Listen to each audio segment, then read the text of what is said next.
And so everyone just relax and focus on someone you hate.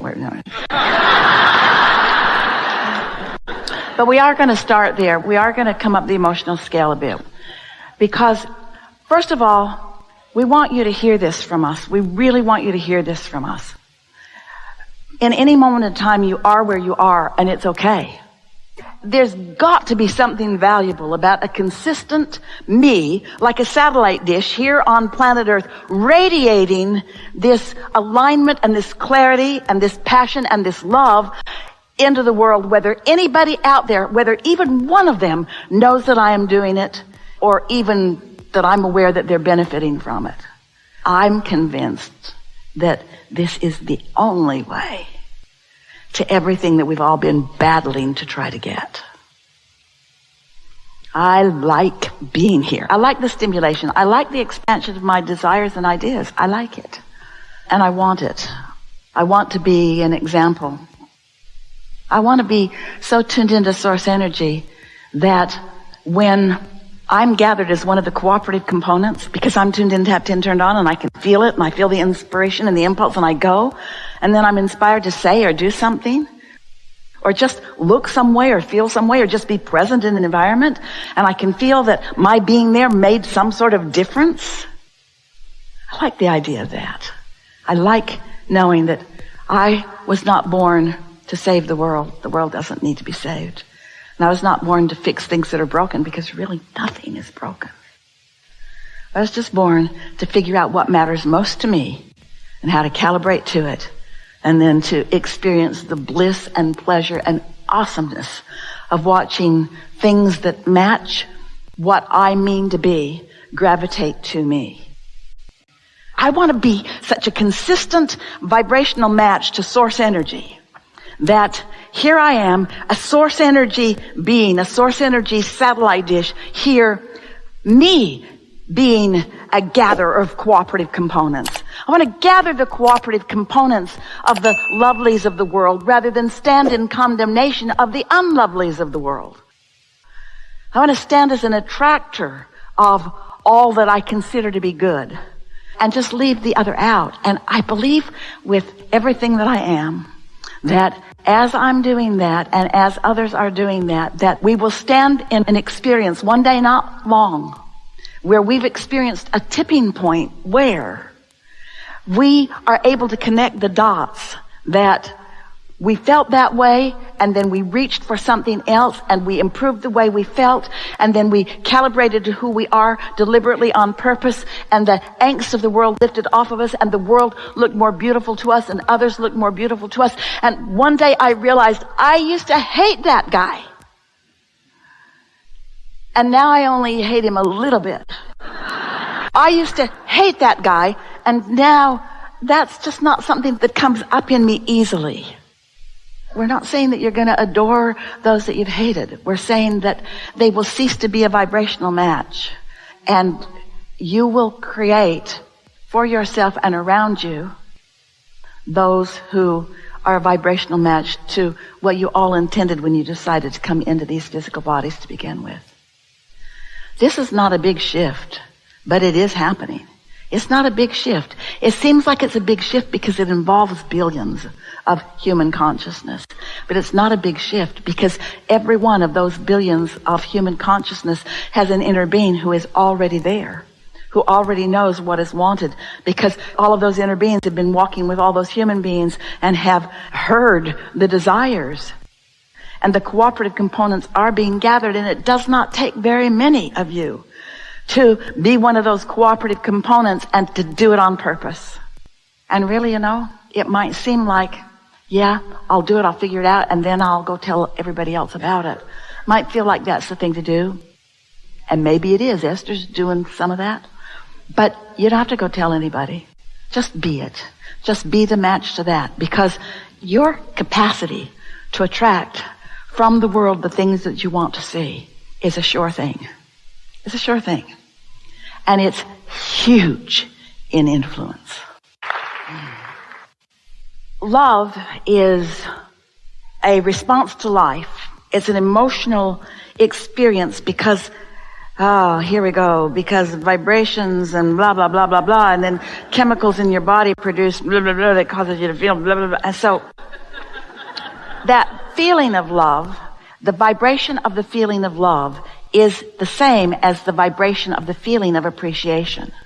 It's a focus upon something desired with no resistance. That's what that is. Do you know that satisfaction comes from only one place? Satisfaction comes from focusing on wanted and moving in the direction of it. So it's reducing resistance, increasing allowing. It's escalating the allowing while you are diffusing the resistance. That's what satisfaction is. As you stay on trends of satisfaction, the law of attraction causes that habit of vibration within you, that belief or that habit of vibration within you, to escalate into higher and higher frequencies that also have no resistance. And the highest one that has been defined in words is love, but that word is not nearly big enough for what true connection to true source energy is. You could call it bliss or ecstasy. There's love that feels more like satisfaction, and there's love that feels bouncing off the wall. I can't even hardly absorb all of it. And so there are never-ending degrees. Say this better. What you want to talk about is your capacity to calibrate to love, your capacity to let it in, because we can't explain to you how big it is or how fast it is growing. Do you know? Those who hate are creating love. Did you know that? Because it's a stick with two ends on it. And so the more lost someone is, the more found the other end of the stick is. The more someone's pushing hard against something that they do not want, the more what they do want is known by source. So this capacity to love, this love that exists, this that you want to call God or source that is real, what you're talking about is calibrating so that you can feel that. And so we want to put another word with love. Whenever you use the word love, we think it would be a good idea to put these words together. I'm improving my capacity for love. My never-ending, always improving, more capacity for love. Keeping up with the love. Oh, you see, that's what so many of you that are tuned in, tapped in, turned on are dealing with today. You live in an environment where so many people are pushing so hard against so many things that the love that is in the vortex is huge. And so the probable or possible separation, too strong a word, between this love factor that is growing monumentally. That's what you came for. You knew it. That's why you timed it like you did. Is what's causing more wobbles for you and more asking for your capacity to understand and live in this ever-increasing love. Does that make sense to you? Sometimes humans get a little uncomfortable with a conversation like this because it feels like you can't ever catch up. And you can't ever catch up. And the reason you can't ever catch up is because you're eternal. And the reason you're eternal is because there's contrast that keeps all of us asking for more. In the early days, we talked to Jerry and Esther about, Jerry wanted to know, are there any basic laws that we need to know about that might make it easier for us to conceptualize all of this? And we said, well, we can identify 3 spiritual or universal laws that you might not be familiar with, even though they had been talked about before they flowed through Esther in this way, but not really explained well at all. We said there's the law of attraction, which simply says that that which is likened to itself is drawn, and the entire universe is based on that. And then there's the law of deliberate creation, which says there's a step 1 and a step 2 and a step 3, and deliberate creation is just knowing what step you're in and focusing on it. And step 1 comes so easily you don't even have to know about it. Life just causes you to ask. And step 2 is not your work. Source does that. Law of attraction gathers the cooperative components, and the inner being within you focuses it and gathers the cooperative components uniquely and precisely for blessed you. And then you gotta focus in some way that improves your capacity to love. You gotta just feel for it. And that's what we call the law, we said at that time, because Jay was asking for laws, the law of allowing.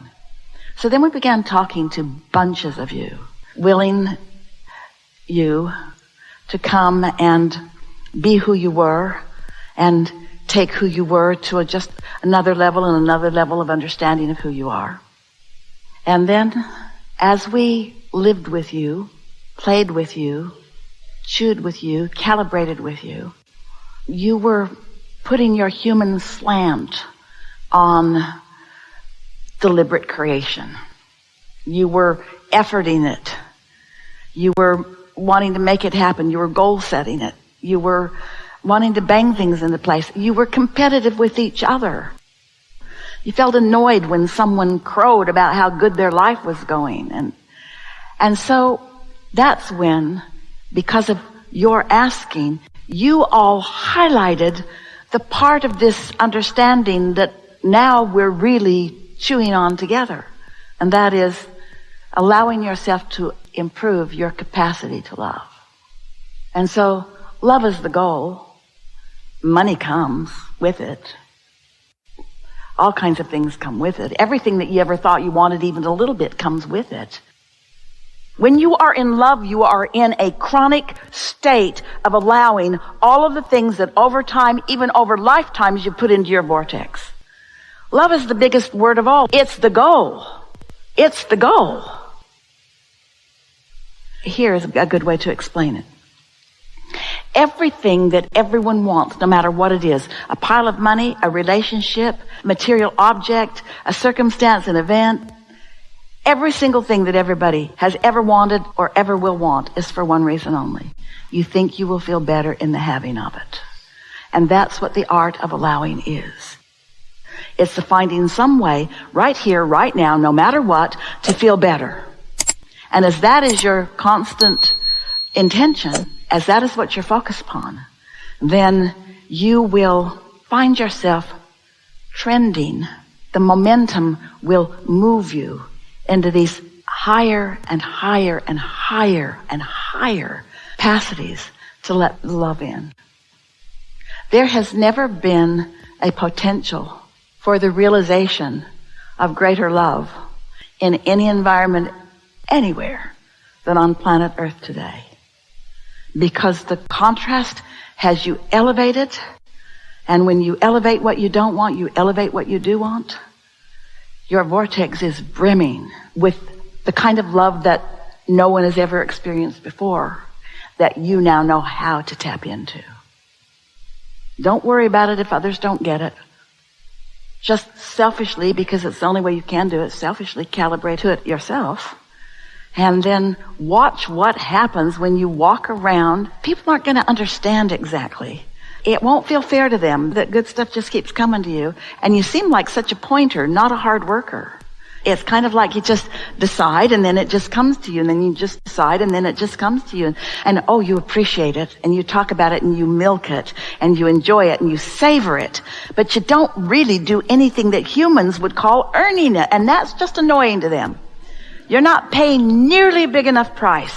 Love just doesn't seem like a big enough price to pay. But it's the only one.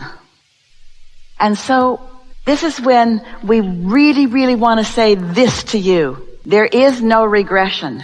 And now you've got it, you'll always have it. Yeah. Yeah.